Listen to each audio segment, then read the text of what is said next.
এখন পর্যন্ত যা যা হয়েছে মোটামুটি পরিস্থিতি সেরকমই আছে বলা যায়। যদিও আমার লাস্ট ভিডিওর পর থেকে এই পর্যন্ত খবর হচ্ছে সীমান্তে গোলাগুলি হয়েছে। গোলাগুলি হচ্ছে স্মল আর্মস ফায়ার। যুদ্ধের ক্ষেত্রে, সেনাবাহিনীর ক্ষেত্রে হাতের রাইফেল, অ্যাসল্ট রাইফেলকে স্মল আর্মসই বলা হয়। এখানে আর্টিলারি দূরে থাকুক, এখন পর্যন্ত আমি অন্তত ঘেঁটে দেখেছি মর্টার শেল পরস্পরের দিকে ছুঁড়েছেন এমন তথ্য পাওয়া যায়নি।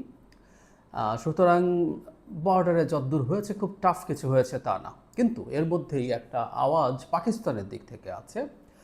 সেটা হলো পাকিস্তানের প্রতিরক্ষা মন্ত্রী বিশ্বের বিভিন্ন মিডিয়াতে ইন্টারভিউ দিচ্ছেন এবং সেখানে তিনি একটা অল আউট ওয়ার হয়ে যেতে পারে কাশ্মীরে, এই ধরনের একটা সতর্ক বার্তা দিচ্ছেন। প্রশ্ন হচ্ছে সেটা কেন বা সেটা সম্ভব কিনা। যুদ্ধ নিয়ে একটা কথা অবশ্য সবসময় বলা হয় যে যত ক্যালকুলেশনই আমরা করি না কেন, যুদ্ধ আসলে যে কোনো মুহূর্তের সিচুয়েশনে ঘটে যেতে পারে এবং সেটা ক্রমাগত এসকালেট করতে করতে একটা ফুল স্কেল ওয়ার হয়ে যেতে পারে। এটা একেবারে ইম্পসিবল তা না, সম্ভাবনা আছে, থাকে। কিন্তু এর মধ্যে খুব গুরুত্বপূর্ণ দুটো স্টেপ, একটা ভারতের দিক থেকে, একটা পাকিস্তানের দিক থেকে। এবং পাকিস্তান খুব টাফ রিটালিয়েট করেছে, কারণ ভারত প্রথম রিটালিয়েট করেছে। তাদের যুক্তি হচ্ছে এই যে ঘটনা ঘটেছে সেটা পাকিস্তান পেট্রোনাইজ শুধু না, তিনজনের স্কেচ তারা প্রকাশ করে বলেছে, এর মধ্যে অন্তত দুজন পাকিস্তান নাগরিক। যাই হোক, তারা অনেকগুলো পদক্ষেপ নেওয়ার মধ্যে ইন্ডাস ওয়াটার ট্রিটি তারা স্থগিত করেছে। এটা নিয়েও যথেষ্ট আলাপ টালাপ হচ্ছে যে এটা স্থগিত এই মুহূর্তে করার আসলে খুব বেশি বাস্তবিক সিগনিফিক্যান্স নেই। এটার একটা সিম্বলিক সিগনিফিক্যান্স আছে, but still it's very significant. বাস্তবিক সিগনিফিক্যান্স নেই কেন? এই কারণে বলা হচ্ছে যে ইন্ডাস ওয়াটার ট্রিটি অনুযায়ী যে নদীগুলোর পানি পাকিস্তানে যাবার কথা, সেগুলোর পানি ডাইভার্ট করার জন্য যে স্থাপনা, সেরকম ব্যারাজ, ড্যাম, এগুলো ভারতে তৈরি নেই। আর এই ভারতের মিডিয়াতে আলোচনা শুনলাম, তারা সবাই বলছেন খুব ফাস্ট ট্র্যাক আলোচনা করে এটা 2 বছরের মধ্যে শেষ করে ফেলতে, সো দ্যাট তারা একটা স্টেপ নিতে পারে। কিন্তু পাকিস্তানের দিক থেকে যেটা হয়েছে, পাকিস্তান এই পদক্ষেপটাকে এই যে ট্রিটিটাকে স্থগিত করেছে, স্থগিত করাটাকেই পাকিস্তান খুব শক্তভাবে প্রতিবাদ করেছে এবং যে শব্দটা ব্যবহার করেছে হুইচ ইজ ভেরি সিগনিফিক্যান্ট, তারা এটাকে অ্যাক্ট অফ ওয়ার বলছে। এবং পাকিস্তান এটা জানিয়েছে 1960 সালের যে ওয়ার্ল্ড ব্যাংকের মধ্যস্থতার যে চুক্তি, এটা কোনো পক্ষ একদিক থেকে বলে দিতে পারে না যে আমরা এটা থেকে বেরিয়ে যাচ্ছি। যাই হোক, এটা নিয়ে প্রচুর আলোচনা আছে, কিন্তু পাকিস্তানের জন্য যদি এই ধরনের একটা পদক্ষেপ নেওয়া হয়, এটা ডিজাস্টার তৈরি করবে। পাকিস্তানের এগ্রিকালচারের অ্যারাউন্ড 80% ইরিগেশন এই নদীগুলো দিয়ে যে পানি আসে সেটার উপর ডিপেন্ডেন্ট। সুতরাং পাকিস্তান এটাকে অ্যাক্ট অফ ওয়ার হিসাবে কনসিডার করে ফাইনালি ভারত যদি সেই পদক্ষেপগুলো নিয়ে ফেলে, তারা অলরেডি যেটা বলছে সেটা নেবে। এখানে একটু অফ টপিক হলেও জানিয়ে রাখি, ভারত কিন্তু এই ইন্ডাস ওয়াটার ট্রিটি থেকে বেরিয়ে আসার বাহানা খুঁজছিল দীর্ঘদিন থেকে। ভারত এখন মনে করছে যে সেই ধরনের পদক্ষেপ যদি না নিতে পারে, তার ইনক্রিজিং যে পানির ডিমান্ড সেটা সে ফুলফিল করতে পারবে না। ফলে এই আক্রমণকে এই চুক্তি থেকে বেরিয়ে আসার একটা বাহানা হিসাবেও ভারত যে জোরে সোরে ব্যবহার করবে ভবিষ্যতেও, সেটা আমরা আসলে বুঝতে পারছি। যাই হোক, এদিকে পাকিস্তান থেকে যেসব পদক্ষেপ নেওয়া হয়েছে এর মধ্যে খুব একই ধরনের, মানে তাদের মিলিটারি কর্মকর্তাকে সরিয়ে দেওয়া, তাদের এয়ার স্পেস বন্ধ করা, ভিসা বন্ধ করা। কিন্তু যেটা খুব সিগনিফিক্যান্টলি আলোচিত হচ্ছে সেটা হলো সিমলা চুক্তি পাকিস্তান স্থগিত করেছে।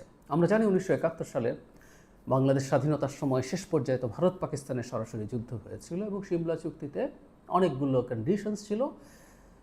ভারতে এই আলাপ আছে যে এটা মৃত চুক্তি, বাতিল করায় কিছু আসে যায় এটায় না, এবং তারা বলছে পাকিস্তান এটা বহু আগে থেকেই ভায়োলেট করেছে। কিন্তু ব্যাপারটা ঠিক এত সহজে না দেখে বরং এভাবে দেখা যেতে পারে, সিমলা চুক্তি থেকে বেরিয়ে আসা মানে অফিসিয়ালি পাকিস্তান বলছে এর মধ্যে অনেকগুলো কন্ডিশনস ছিল, কিন্তু এর মধ্যে সবচেয়ে গুরুত্বপূর্ণ যে কন্ডিশন ছিল সেটা হচ্ছে জম্মু ও কাশ্মীর, মানে যেটা অখণ্ড যে কাশ্মীর ছিল, সেটা যখন ভাগ হয়ে দুই অংশে পড়ে গেল, তাদের মাঝখানে যে লাইনটা আছে এটাকে দুই দেশের বর্ডার বলে স্বীকার করে না। মানে তারা মনে করে এটা ডিসপিউটেড, কারণ দুই পক্ষের অংশ বলে মনে করে। যেমন পাকিস্তানের মিডিয়াতে আপনি যদি দেখেন, তারা এই যে জম্মু কাশ্মীরকে IIOJ-কে এভাবে বলে, এটার মানে হচ্ছে illegally occupied Jammu and Kashmir.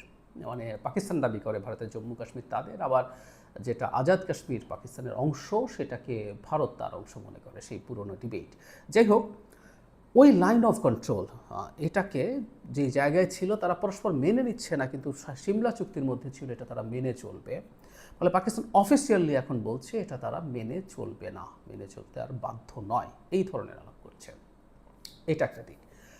এর মধ্যে ভারত এই ঘটনায় তার সকল মিত্র কারা হতে পারে সেটার একটা টেস্ট ছিল, এবং সেই অর্থে ভারত খুব ভালো করতে পারেনি যেভাবে বলবো যে ভারতের কাশ্মীরে যখন এই ঘটনা ঘটে, আমেরিকার vice president JD Vance Bharat সফর করছিলেন, এবং সেই সফরের সময় তিনি যৌক্তিকভাবেই এটার কন্ডেম করেছেন। এটা প্রত্যেকে কন্ডেম করে, আমরা করি, যেই করুক যেভাবেই করুক এই মর্মান্তিক ঘটনা যেগুলো এই ধরনের ভয়ঙ্কর হত্যাকাণ্ড ঘটায়, এগুলোকে কোনোভাবেই সমর্থন করা যেতে পারে না। এটা যেই ঘটাক না কেন, যে স্বার্থেই ঘটাক না কেন, এটা নিয়ে কোনো রকম কোনো পজিটিভ কিছু বলার কোনো স্কোপ কারো নাই। সো জেডি ভ্যান্স সমালোচনা করেছেন, কিন্তু আমেরিকান ফরেন মিনিস্ট্রি যেটা স্টেট ডিপার্টমেন্টের যে ব্রিফিং, সেখানে একটা ইন্টারেস্টিং ঘটনা হয়েছে। ওখানে তারা একইভাবেই এটা নিয়ে দুঃখ প্রকাশ করেছে, কন্ডেম করেছে, ভারতের পাশে থাকার কথা বলেছে, কিন্তু কোনো দেশের পক্ষে তাদের অবস্থান নয়, এটা ক্লিয়ার করে দিয়েছেন। এখন এখানে খুব গুরুত্বপূর্ণ ব্যাপার আমি এবার দেখলাম যে ভারতীয় মিডিয়ায় মানে এটা খুবই এক্সপেক্টেডলি ভারতের মিডিয়ায় এটা আসেনি, পাকিস্তান মিডিয়া এটাকে বেশ হাইলাইট করেছে, আমি দেখলাম। আর এটা এক অর্থে ভারতের অনেকে যেটা এক্সপেক্ট করতেন সেটা হচ্ছে ভারতের সাথে আমেরিকার এখন যে সম্পর্ক, তাদের খুবই স্ট্র্যাটেজিক পার্টনারশিপ আছে, তাদের কোয়াডের মতো প্রতিষ্ঠান, মানে সামরিক জোটের অংশ Bharat Indo Pacific strategy America যেটা আছে তার গুরুত্বপূর্ণ পার্ট, এবং জনাব ট্রাম্পের বন্ধু, মোদিও খুব দেখানোর চেষ্টা করেন বন্ধু, কিন্তু দেখা গেল আমেরিকা এখন পর্যন্ত অন্তত ইঙ্গিতেও পাকিস্তানকে কন্ডেম করে কোনো কথা বলেনি। তারা এক্সট্রিমিজমের বিরুদ্ধে কথা বলছে, তারা এই ধরনের হামলার বিরুদ্ধে কথা বলছে, যেটা প্রত্যেকটা সেন্সিবল মানুষ বলবে করবে।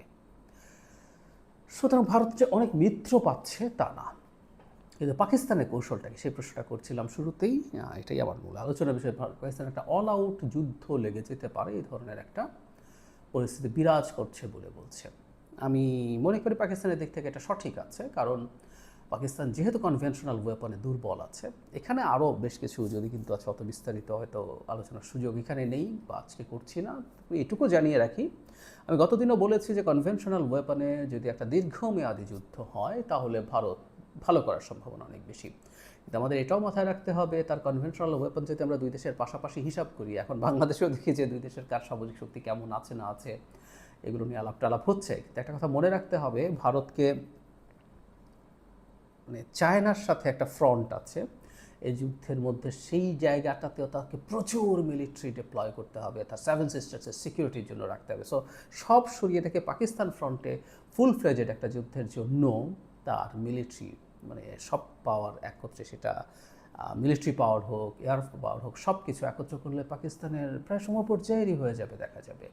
এবং সমপর্যায়ে হলেই যে খুব ভালো কিছু হবে নট নেসেসারিলি, কাছাকাছি হলেও কেউ যুদ্ধ কিভাবে করছে, কী ধরনের মোটিভেশন নিয়ে করছে, সেসব প্রশ্ন তো আসলে আছেই, সত্যিকার অর্থেই আছে, এবং যুদ্ধটা কেমন দাঁড়াবে। কিন্তু আমি যে কথাটা বলছিলাম যে আসলে শেষ পর্যন্ত এই যুদ্ধটা বা এরকম কোনো একটা খুব সিরিয়াস কোনো কিছু হওয়ার সম্ভাবনা, কিন্তু পাকিস্তানের জায়গা থেকে এটা খুবই স্বাভাবিক বা খুবই সঠিক, সেটা হচ্ছে সে এরকম ধরনের অল আউট একটা হুমকি দেওয়া যাওয়া।